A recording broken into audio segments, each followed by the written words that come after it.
Commençons par le tournoi de l'Alamo GT ayant regroupé plus de 100 joueurs. À la 4ème place, nous aurons une liste orc en détachement Bully Boys. Dans les personnages, on commence avec un Trike Morkitu, ensuite Gaskull Mag Uruk Traka en tant que seigneur de guerre, 3 boss de guerre et 2 boss de guerre en méga armure. Le premier aura l'optimisation T'es là, t'es plus là, le Téléporta. Quant au second, ce sera le Headstompa. En transport dédié, nous aurons simplement un camion avec sa petite boule de démolition. Pour ce qui est des autres unités, ce sera un chariot de guerre avec sa case supplémentaire, une unité de Digretchin, 3 unités de Meganobs. Alors, nous en avons 2 de 6 Meganobs et une seule de 5. Ils sont tous équipés de leur disqueuse jumelée. On finit la liste avec 3 unités de 5 Nobs, une unité de 5 Shock Boys et enfin une unité de 6 motards de guerre. Regardons le débrief. Gaskull est déployé avec ses Bully Boys. Il a anéanti les espoirs de nombreux adversaires lors de ce tournoi, ce qui témoigne de son potentiel en tant que véritable menace de combat, surtout avec la durabilité renforcée du détachement Bully Boys. Une grande escouade de motards ajoute une pression offensive dès le début de partie, permettant à l'armée de se positionner stratégiquement. Et en plus, ça coûte bien moins cher que des squigliers. Dans tous les cas, toute armée qui n'a pas de plan pour infliger des dégâts massifs rapidement sera submergée ici. Allez, c'est un excellent travail pour cette belle performance. À la 3ème place, nous aurons une liste tyrannide en détachement et sein inépuisable. Dans les personnages, on aura la mort subite. Ensuite, un neurotyran en tant que seigneur de guerre, un tyran ailé avec l'optimisation montée d'adrénaline. Du côté des unités de ligne, on a une unité de 20 gargouilles, une unité de 20 Zormagaunt.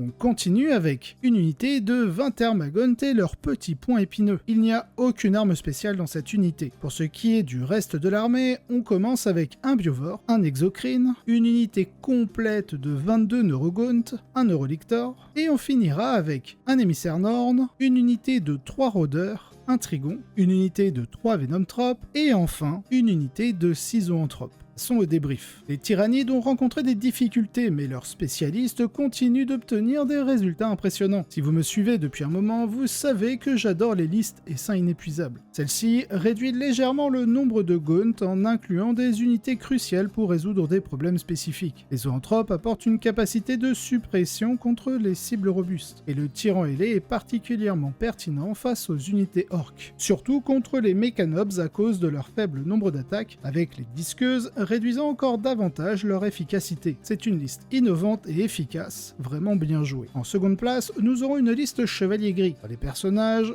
2 Ekmarines de la confrérie, dont l'un sera seigneur de guerre, 2 grands maîtres en cuirassé Némésis, dont l'un aura l'optimisation saut d'exigence. Pour ce qui est du reste des unités, ce sera très simple aussi, et si vous me suivez depuis un moment, c'est pas la première fois que l'on verra ce genre de liste. 3 Land Raider Redeemer Chevalier Gris, 3 Cuirassiers Némésis, et dans les unités alliées, une petite unité de 4 hommes de main de l'Inquisition. Allez, regardons le débrief. La stratégie des Chevaliers Gris basée sur la multiplication de véhicules blindés continue de briller, obtenant une nouvelle place sur un podium. Grâce à une armée bénéficiant de sauvegarde à 2+, et de l'armure en véritable argent, ainsi que la téléportation feront que beaucoup d'adversaires auront du mal à gérer. Si un véhicule survit, les Tech Marines pourront le réparer, lui redonnant toute son efficacité. L'ajout du contrôle du champ de bataille via un tir en état d'alerte possible par les Redeemers, ainsi que les plateformes de tir mobile que représentent les Némésis assurent une constance de feu redoutable. Toujours l'une des forces à battre dans l'environnement compétitif actuel, donc félicitations pour ce classement. À la première place, nous aurons une liste démons du chaos.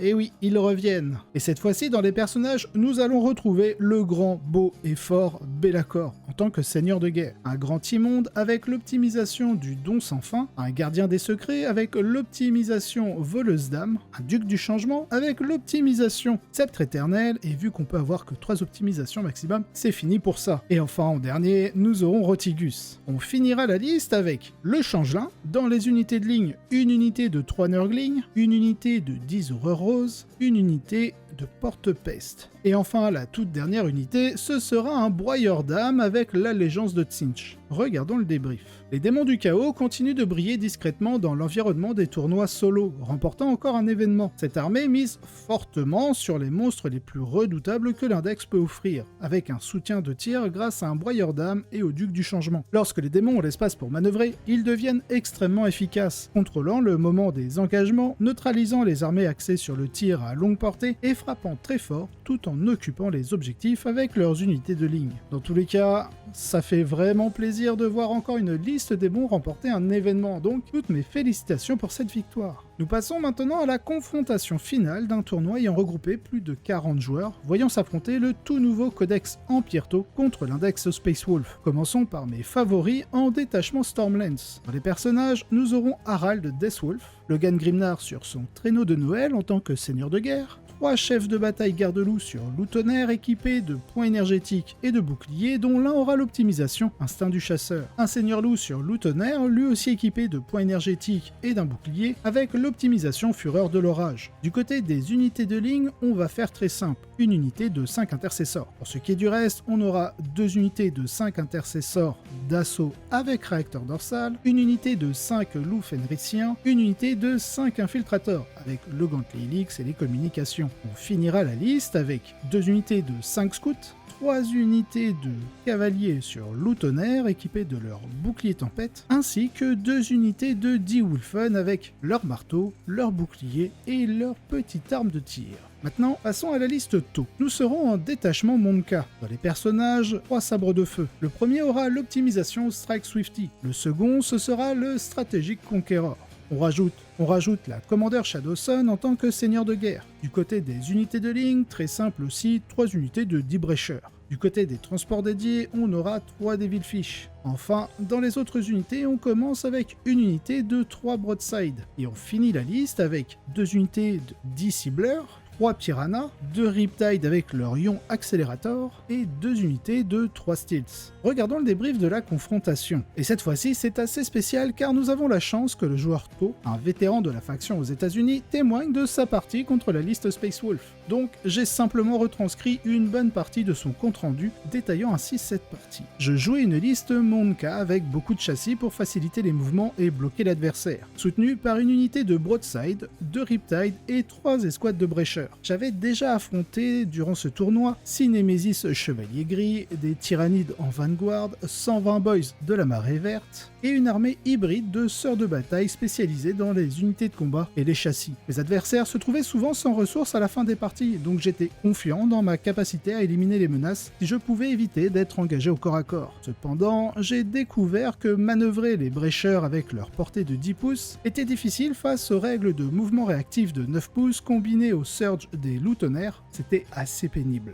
Nous jouions sur la mission largage de matériel, avec le déploiement recherche et destruction sous une pluie glaçante, sur la table numéro 3 du Léviathan Games Workshop. Le terrain offrait 3 belles lignes de tir au centre et sur chaque bord de table, ce qui me permettait de placer les Broadside et les Riptide autour de la ruine principale, pour utiliser les avances du Monka afin de tirer sur n'importe quelle ligne, et ainsi retarder les loups avec les Piranha, Devilfish et Cibleurs. Les gros châssis pouvaient bloquer l'espace entre les ruines et forcer les unités de cavalerie à faire un détour ou à engager une unité sacrifiable me permettant ainsi de les abattre. Je savais que si des unités clés étaient engagées, j'entrais dans une spirale négative. Mon objectif était de dominer mon flanc gauche, pour transformer le jeu en un affrontement en marteau et enclume, en plaçant les principales unités de tir au centre, avec des unités de blocage pour ralentir les unités de combat ennemies. Gagner le lancer de dés pour devenir le défenseur m'a permis de positionner les cibleurs en premier pour bloquer la route la plus courte vers ma zone de déploiement. Cependant, étant donné que c'était recherche et destruction, mon adversaire avait encore de l'espace pour déployer des scouts sur mon flanc gauche. Malheureusement, l'objectif restait sur le flanc droit et je voulais le tenir. Je devais jouer comme un déploiement aube de guerre, créant ainsi un front beaucoup plus grand pour la cavalerie ainsi que les Wolfen.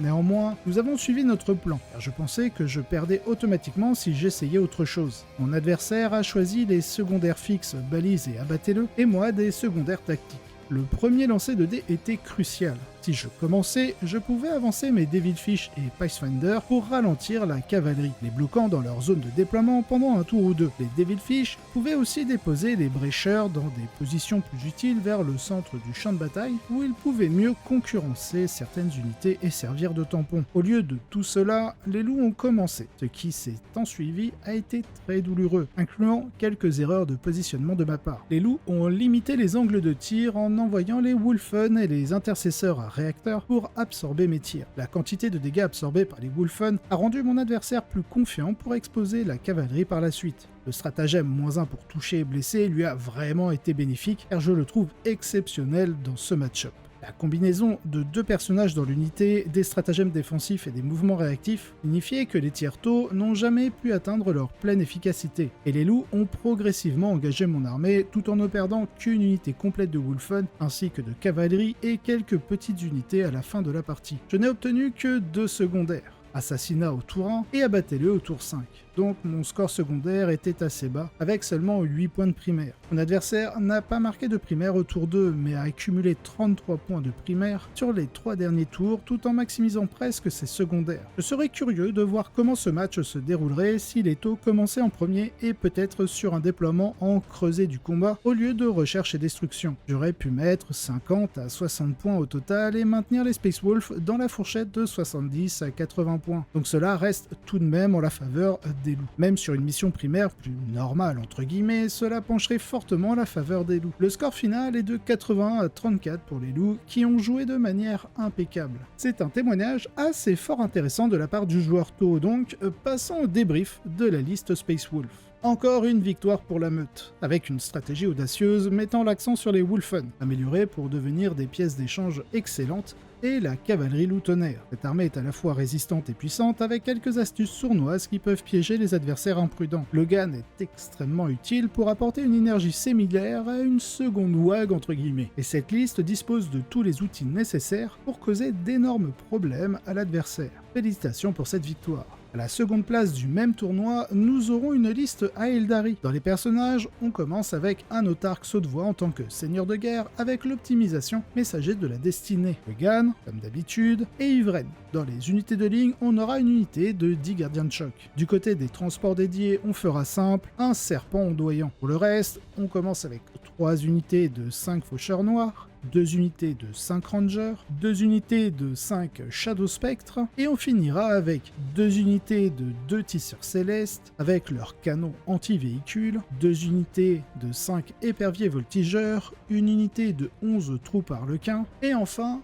3 unités de 5 araignées spectrales. Lisons le débrief. Cette liste Aeldari finement équilibrée intègre Ivren et une troupe d'Arlequins pour offrir un potentiel de contre-charge exceptionnel. Cette petite unité est beaucoup plus résistante et agaçante que ce que les adversaires imaginent souvent. Les araignées spectrales et les tisseurs célestes apportent leur mobilité en formant ainsi une liste puissante capable de tenir tête aux véhicules et de ralentir les armées plus lentes et plus résistantes. Bien que les Aeldari ne soient plus la force dominante de l'environnement compétitif, ils restent néanmoins extrêmement forts lorsqu'ils sont bien joués. Excellent travail pour cette performance. Si vous avez apprécié cet épisode, n'hésitez pas à liker, vous abonner et laisser un commentaire. Cela aide énormément au développement de la chaîne, et je remercie tous ceux qui le font. Si vous voulez avoir les épisodes en avance et sans publicité, vous retrouverez en description le lien directement vers ma page Tipeee, ainsi que d'autres contreparties. De plus, vous aurez un lien d'affiliation du partenaire de la chaîne, MyHobbyPlace, si vous souhaitez passer commande. Allez, sur ce, je vous souhaite un excellent wargame.